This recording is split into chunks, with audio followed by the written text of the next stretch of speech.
When I met Jude 9 years ago, she was very sick. I hadn't known her from earlier days in the fashion industry, traveling internationally, a busy executive. I just knew this Jude. And the largest organ in her body, her skin, was failing her. And she didn't really, nobody really had any answers for a really long time. And today she is healed. It's a miracle, but it's not a miracle because she attributes her recovery to taking responsibility for her health and her insides and tapping. She's an EFT practitioner, and she did an incredibly powerful session on me. And today we're going to talk about that. How are you, Jude? I'm well, thank you, Kim. I feel really, really honored to be here. Thank you. So you connect your health issues with a unresolved lack of safety in your body. That you talked about an eating disorder. Tell me more about that. Wow, yeah. From very early on in childhood, from some trauma, I never felt safe in the world, and I definitely never felt safe in my body. So, because of the mechanism of the mind body relationship, the body will find a way to create safety in the body, especially at such a young age when there's nothing else to go to because you're not even, you don't even have the ability to understand what's going on. So the body really takes over, in with a means to protect you. But as you go through life, that same way of protecting yourself doesn't really work, and that's what I had found out. And you didn't want to be visible because you didn't feel like you were perfect. And then there was some eczema that started, and eventually the skin crisis came along. And I recall, and I hope this isn't oversharing, but I was, privy to this. There was, bleeding, and you were sensitive to light. What was the turning point in the recovery for your health? Well, like you said earlier, I will never forget. I went to, I'll just call him Dr. S. I walked into Dr. S, and he was the only doctor, the first doctor that told me that he might be able to help me. And at this point, I had been lying in bed for 3+ years, like a burn victim from head to toe without any answers. So I held on to Dr. S pretty tightly. Yeah. And when I walked into his office, after trying several different protocols and medications, I'll just never forget when he said to me with compassion, "Jude, dear, your largest organ is failing." And I just remember leaving there being so numb. Like the only numb I had ever felt was in fourth grade when I came to the conclusion that it wasn't safe to be me. And I went home and, as I said, all these years in bed and no solution, and he was the 36th doctor I had been to, and hundreds of thousands of dollars in debt, trying to find any hint, that would help me understand what was going on. And the only thing that didn't stop was my prayer. And I had already at that point, been a Buddhist practitioner for about 22 years. And I sat down in front of my altar and chanted. It was like, I remember with such conviction, like the roar of a lion. I was like, Nam Myoho Renge Kyo. And it was as if all my unanswered prayers culminated in that moment because my life depended on it. I had nothing else. Mm. And right after that, I came to this understanding that I have to choose me. I have to fight for me, like my life is worth fighting for. And that was the big turning point. Once I claimed my own power and took responsibility for my life, and I made this vow that no matter what more life would ask of me, and it had already asked a lot, but that I was going to heal no matter what. And this healing, mission and passion, of course, it was for me, but it went way beyond that. My real anchor and moving forward was about I have to heal so I can help other people because I never want anyone to experience this kind of pain. Which is what a lot of us experience when we're in an industry of service of some kind to other people, especially in like the healing, whether it's me being a book coach and helping people walk through their feelings and tell their stories for the first time, or you being an EFT practitioner. Let's talk about the tapping Um, I loved when you told me that tapped for trauma, because I related to you that even though I, love reading about neural pathways and changing in our brain waves and all that, like I threw that book, The Body Keeps the Score, across the room. I was so mad at it. I was like, don't give me science. Tell me how to be better. I want to be better. Like I want to live a better life. Like I'm running out of time. Like you talked about, you were in bed 3 years. Like how much time does our trauma get to take away from us? And what did the tapping look like for you when you first started doing it, in terms of, I don't know if we can call it PTSD, but there has to have been something that built up for you being in bed for 3 years. Yeah, and just to backtrack, I mean, it started way before that, because the trauma had already built up in me since childhood. And all what happens is, there's PTSD, which is maybe like a more recent kind of a trauma, but then there's complex PTSD, which is, continuous traumas that have built up and been Mhm. stored in the body. And that's what I was really dealing with. And you mentioned like already having had an eating disorder for, 25 plus years. Um, so when I discovered tapping at first, you know, I don't know if you or anybody else has had this experience, but when there's so many modalities and people are suggesting millions of things to you, and it's just one more thing that I don't want to get my hopes up about anything, because nothing else has worked. So I kind of poo pooed, tapping at the beginning. Right. And then I started tapping along with some of these, webinars and things like that. And I really started understanding the depth of what tapping could do. And, so much that I decided I really wanted to go further and study it, because I'm the kind of person, like I did with mindfulness meditation. I don't want to just do it and speak about it. I want to take my time and embody it and really know that I can walk through the world really living and breathing what this is about, because that's just the authentic, you know, conditioning that I have. And so I did. I took my time with tapping, to really learn it and really be able to use it on myself, which I still do on a daily basis, because I think there's always something, to tap on. And, It's never ending. it doesn't have to be trauma, although I do help a lot of people with deep trauma, because I believe, as a coach and an EFT practitioner, we can only take our client as deep as we've gone ourselves, Mm, so so true. I'm always nurturing that part of me that there's healing left to do. I mean, just being in the world today, I think, healing, no one runs short of having to be healed of anything.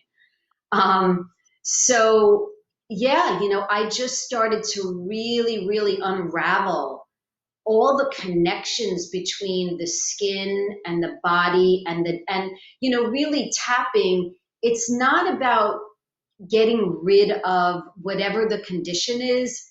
Tapping is really more about neutralizing and releasing the stressors that the body holds on to that are stuck in the energy system. So, it's like the stress and the anxiety and the fear and, all of the fear of being visible and all the deeper level fears that I was really starting to unravel, that got me to understand this very intimate relationship with the mind and the body and how powerful it is. It's very intimate. And I have to say, the tapping session that you did on me, I mean, we talked about how divine that was, because we scheduled that. And I, for all intents and purposes, couldn't think of anything to tap about. And like 3 days before, someone came back from 10 years ago from my past and reached out to me. That was the darkest time of my life. And oh boy, did we have some stuff to tap about. I'm going to ask you this, versus me telling you what I experienced, which I will share. What did you see? In our session, it was really interesting because I'm gonna connect these, so I'm not getting off topic. The beauty of tapping is that it is such a gentle approach, because there's so many ways that we can invite ourselves to heal, in a session. And again, tapping is so great because there's so many different modalities that, let's just call it like emotional first aid, where we really want to get the client in a place to understand if they can even hold the experience of what they don't even know that they can hold. Right. And I think that that's what unfolded for us. We started with what was coming up for you, and then there's always this process of checking in and using the client's words. And I was really able to see from just observing you that there was some deep and powerful things coming up. And if you recall, we backed off from saying those words, and then we just went in with a little more gentle approach to just, remember, like, we contained it. Yeah. So it was even too much to talk about. So it's a very nuanced, subtle, but very powerful way. And that's what I experienced with you. And as soon as we contained, the level of upset or discomfort that you were going through, we just gently contained it. And then we just tapped on what was available to you at the time. Right. And I have to say that um I have been to therapy for trauma and stopped going because I felt like I had reached the end of that modality. Now that's not forever. I might someday I might go back to therapy for couples therapy, or something else might come up, or an up level. But what I loved about our session was the following things. I love that I could feel the energy that you speak of moving around my body. So first I was mentioning to you that I was burping, and I could feel the bile coming up with like the voice. And then when we got into some deeper stuff, I could feel it in the gut. And, and then my head felt bad. Like I was going to, and that's when we contained it. When it started to go into the head space, you were like, yeah, no, because it felt like I was this like little kid, like enraged, when little kids get enraged, it's all in their head. And, but what the reason why I brought up therapy was, when I used to leave a therapy session where there wasn't limits, you could just go wherever you needed to go for 50 minutes, and you would just 1,700 boxes of tissues and you're just swollen. I'd be done for the day. There'd be no going back to work. It would be awful. It was awful. I felt awful a lot of the times. And maybe that's the point of that kind of therapy. But with you, I felt elated. I felt contemplative. I felt hopeful. I felt a little sad, but I was able to have the rest of my weekend. And that to me is the kind of modality I need. I don't want to be gutted for 4 days. I just can't do it. I have too many other things in my life I want to do. So that was really powerful for me to experience. And you know, I feel like there's a lot of people out there that can benefit from this. We talk about writing on this show, and you wrote this book, Cracked Wide Open. What are you going to do with this book? What are you going to do with these stories? Because you have way more to tell than you're going to get in on our 17 minutes here today. Yeah, yeah, thank you. I mean, and I really appreciate you sharing about the session, and just to comment on that, again, that's the gentleness of it, because as we know, our lives and all of these experiences there's so many layers to it, and the goal is never to make somebody have 20 boxes of tissues and cry. The purpose is really not to have tears at all, if possible. Mhm. And so Mhm. it's just a slower process when there's deeper level experiences that are there. So I think that sounds like what you experienced. And what am I going to do? I'm still revising and writing, because when I wrote that in 2014, I was really in it, like pretty deep in my experience, and which is probably why nothing ever came of it. And now that I'm not in that experience, I can really write it from a hindsight perspective and all my learnings, and the things that I've used to create the way I live my life today and the way that I serve today. So I'm not sure. I'm more into for the moment, I'm gathering all of my poetry, which was also used. That was my writing modality for my healing. And I do, teach an expressive writing group to women with mental health issues. And I'm not sure yet. I don't know yet. I don't know. I just know that, I mean, I shared with you about a few weekends ago, I took this, personal power story, and I'm in the process of really integrating everything I have, from sharing my story in a video to writing about it. So I don't know, Kim, maybe you'll help me with that at some point. I hope so. And I think that you made a really good point. Sometimes it's, some people can write books really successfully and be in it in the moment. I think it depends on, and I'm not saying you're not a skilled writer, but I think it depends on their abilities as a writer to be in the moment, but also put their writer's hat on. And for a lot of people that have never written books before, it's very hard to do both of those things. It takes like a lifelong skill. And sometimes I even struggle with it, but I could say now I'm probably getting better at it after 30 years of writing. It's very hard to do. So waiting a little bit is sometimes a benefit for first time authors. And I love that you have a writing group for women with mental illness. I think that's a beautiful way for them to express themselves without having stigma, without having, we don't have enough of that, enough resources uh, outside of, medication or therapy where women can write. If someone is suffering emotionally or physically from trauma and they don't really know if they're ready for tapping yet, what would be one exercise that they could do that would get them feeling into the space that you take them into? Like if I was completely like, I obviously knew tapping when you came to me, but if I had never known it, what would be the first thing you would say to me to get me ready to do the work? That's an interesting question. I think it absolutely depends on the level of trauma. I wouldn't work with someone if I felt like it was out of my scope, and that they would really need therapy. I happen to collaborate with a few therapists. One particular client I've been working for about, I don't know, 10 or 11 months with her therapist. She's had very severe sexual trauma, and the therapist does the EMDR, and I do other things just to open her up a little bit.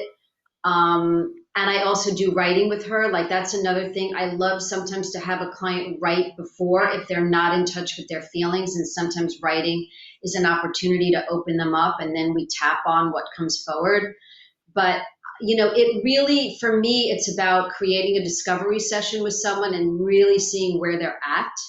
Because I know this is a big deal in whether it's the tapping world or any kind of coaching or energy medicine or psychology, that some people don't really have the skill set to treat people with depths of trauma, and they don't know where their boundaries are. Mhm. So, it's a really, really important thing. So I like to know where they're at, if they're working with somebody, if I can collaborate or work alongside of them.